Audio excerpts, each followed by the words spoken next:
Yes, oh, come on, come on. Okay, hello boys and girls, how is everybody today? Gonna jump back into another woven fly, this one called Pay Czech. This is something come up by one of the Team USA guys. They're copying a pattern that they found over in Europe, Polish woven nymph, if you've seen that one on YouTube. It's basically the same type of weave. This one that I have here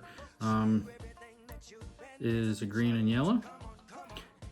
What I did, something a little bit different I've never gotten into. I was watching Davey McPhail on YouTube, and he dyes a lot of material that he uses, both feathers and threads, and also some yarn. So most of these Pay Czechs or woven nymphs you see woven are using like an embroidery floss, which when you're wrapping around the hook is actually flat. I found a product over at one of the craft stores. It's called Aunt Lydia's crochet thread. This one is actually what they call metallic, which the thread is wrapped with a very small piece of tinsel.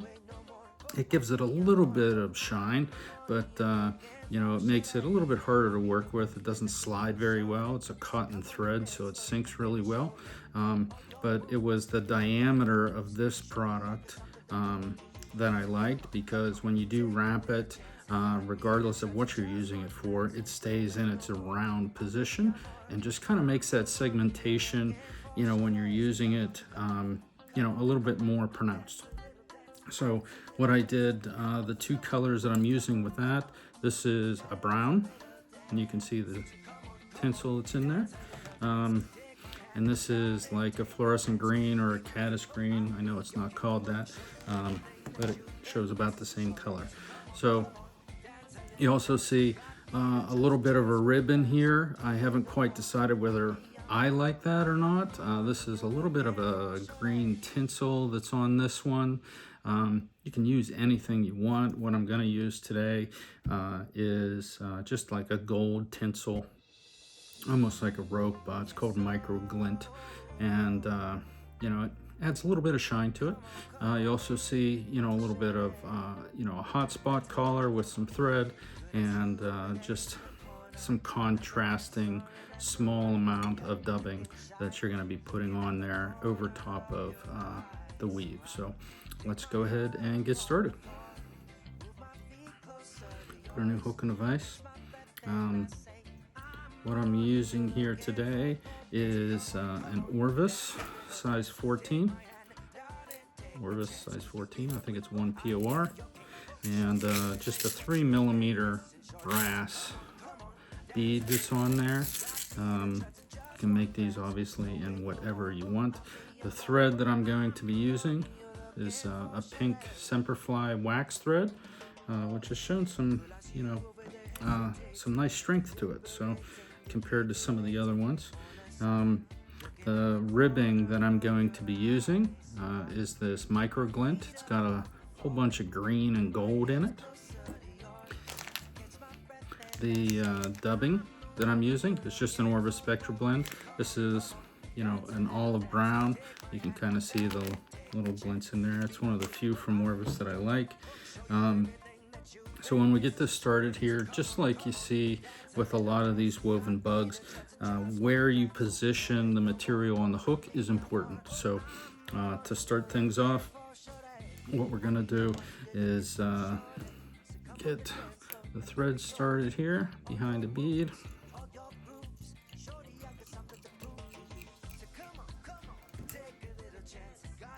Trim that off.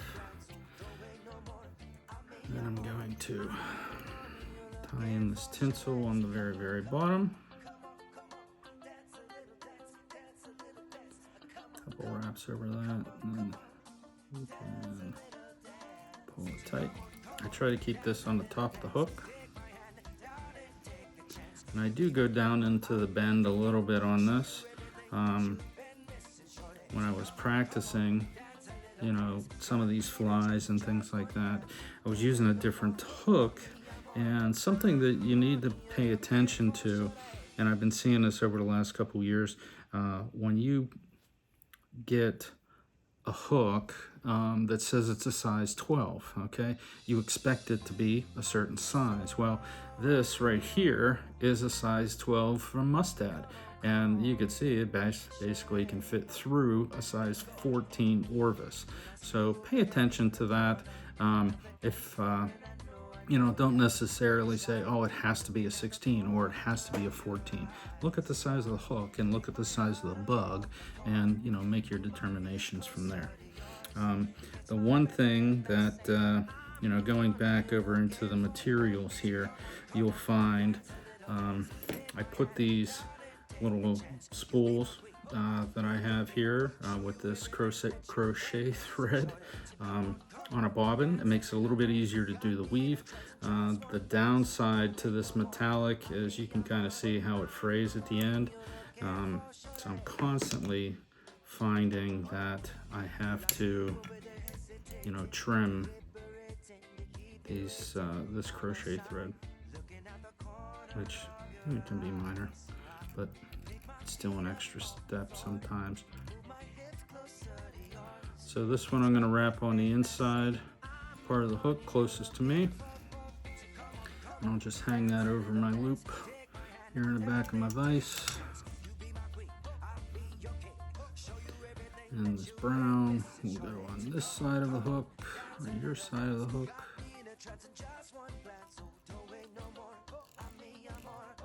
And we do that specifically for the weave.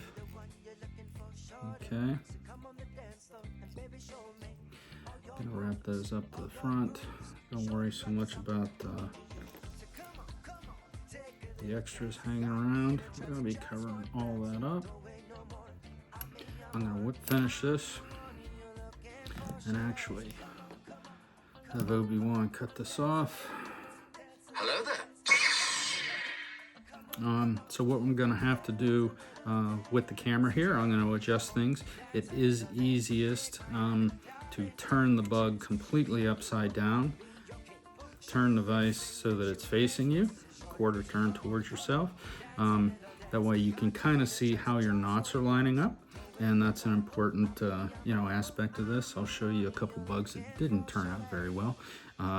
You know, if you don't pay attention to your tensions, and I'm finally getting the hang of this. And when I first started watching guys on YouTube with this type of weave, it seemed like they were just in light speed, you know, how they were wrapping and tying these things, and you couldn't even follow what they were doing. I tried to show you a little bit of that on the blue bubino that I tied a couple weeks ago. Just trying to where to keep your tension, or which one to keep your tension on, and I'll go over some of that here as I'm weaving this one up. So just give me a minute, I'll change the camera and I will be right back. Thanks. Okay guys, here's the basic setup, and this is kind of why I like to use these little spools, or bobbins rather. The green thread is always going to stay on the bottom of the hook. The brown thread, once we cross over the bottom of the hook, the brown thread will go over the green and then under the hook. What I found to keep these knots consistent, and that's the big trick of all this, okay, keep tension on your bottom string. All right, here I have it out just to the side. Here the brown's going to go over and then under the hook. Don't move the green thread until you have the brown thread on the other side of the hook. Okay, and that crosses over. It goes under the hook. Make sure that's tight. And this will cross back over.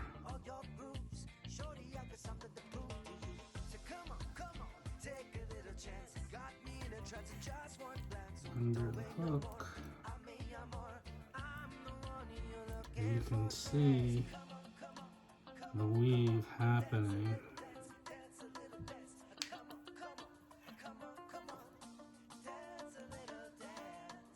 trying to do this as slow as possible.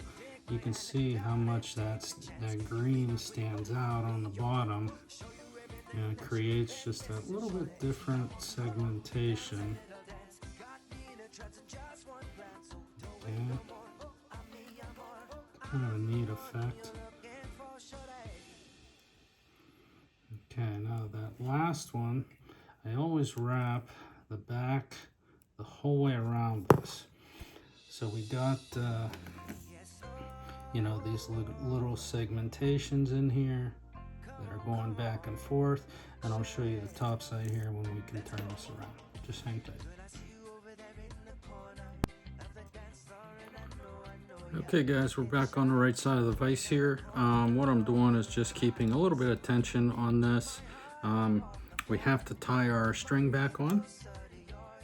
So what I do, obviously, get my string ready.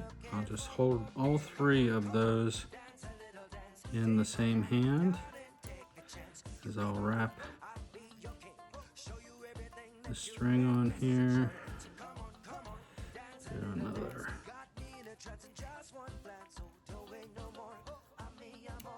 Just to tie that off a little bit better.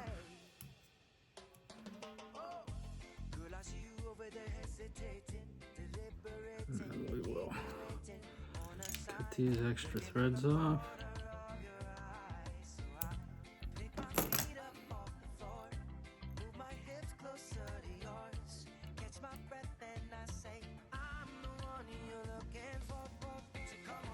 Looks like that little one exploded on me a little bit.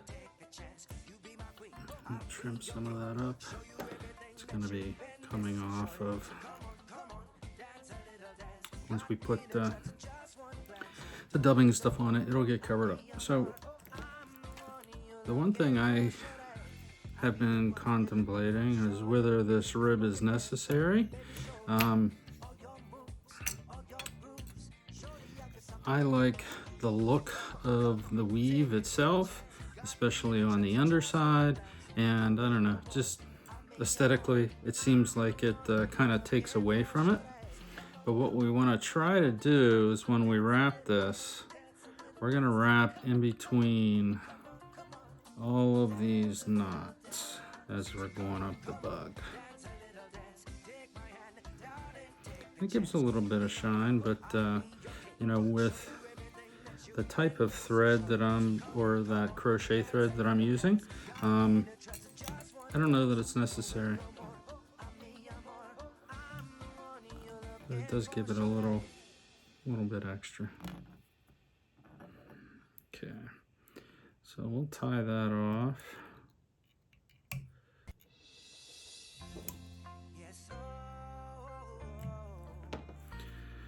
And we'll just get some of this Spectra blend here, super tiny amount. I don't like to put too much on there. You're just looking for a little bit of contrast. So I put on a super tiny dubbing needle here, just to give it the impression of some legs. It's way too much.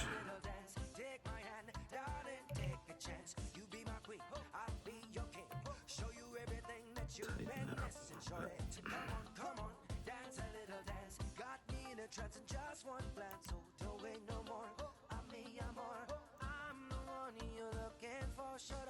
There we go. Now it's just a matter of putting that hot spot in there to make it stand out enough. Pull this back a little bit because it is technically a caddis pattern, so you need a little bit of movement in there. Now something different I saw on another channel here. This one's kind of tough because you don't really want to layer it up with any UV or super glue or anything. So what I saw, I don't remember who it was. It might have been one of the other guys. You put a little bit of UV resin on the string, wrap it around, then tie it off.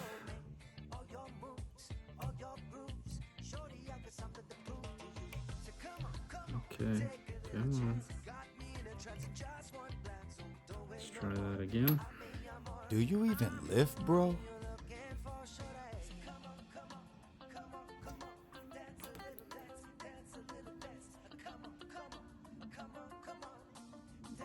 And you put that UV on the string itself, tie it off as normal, and then hit it with the light. You can see that green light up. That looks awesome.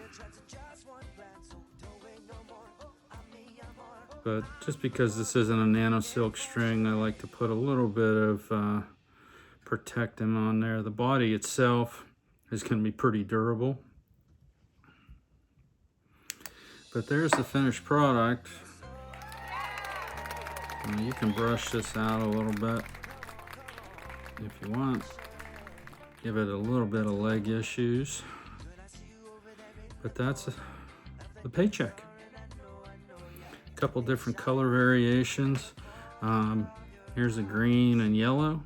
This one does not have a rib, and you can really see the segmentation on it. You know, I'm sure fish can see that too, because they stay up late at night and watch YouTube videos just like we do. This one has like a gold rib in it. You can see that a little bit better. And this one, I think I put on here a purple rib. So it doesn't add an awful lot, but if the, light hits it correctly, you can do that. As far as color versions, I probably have about 40 different spools. This big spool, I don't know how much is in there, but I got easily, 24 different color variations that we can use. We got orange and green, orange and purple, orange and blue, browns, yellows, pinks, whatever kind of dye you want to dye or get, you can dye these things. Something you should look at if you're looking to try something a little bit different. Plenty of ways to do it. It's super easy. I would tell you to look on Davey McPhail's YouTube channel. You might be able to find some better directions there. It's more or less just dumping the stuff in a cup of hot water and letting it sit for a couple minutes. So give it a shot. Let me know what you think. If you got any questions, please send them my way. Otherwise, go catch some fish on this. Let me know how you do. Thanks for stopping by again, guys. We'll see you. Yes, oh, come on.